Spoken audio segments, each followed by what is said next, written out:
குட்டீஸ சாப்பிட வைக்கிறதே ரொம்ப கஷ்டம் தான். அதுவும் காலையில பிரேக்ஃபாஸ்ட்டுக்கு சொல்லவே வேண்டாம். இந்த மாரி டிஃப்ரெண்ட்டா டேஸ்டியா பேன்கேக் செஞ்சு குடுத்து பாருங்க. கண்டிப்பா சாப்பிடுவாங்க. இத செய்றதுக்கு இட்லி இல்லன்னா தோசை மாவு இருந்தா ஒரு 2 கரண்டி எடுத்துட்டு, நல்லா பழுத்த வாழைப்பழத்த இந்த மாரி கட் பண்ணி சேர்த்துக்கலாம்.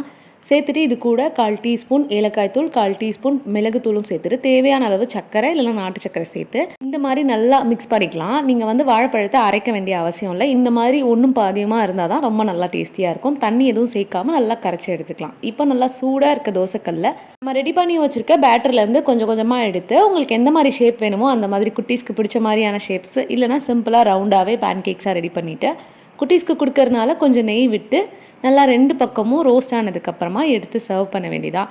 இந்த மாரி குடுத்து பாருங்க. நல்லா ஃபில்லிங்காவும் இருக்கும். நல்லா டேஸ்டியாவும் இருக்கும். அந்த வாழைப்பழத்தோட ஃப்ளேவர் ரொம்ப அல்டிமேட்டா இருக்கும்.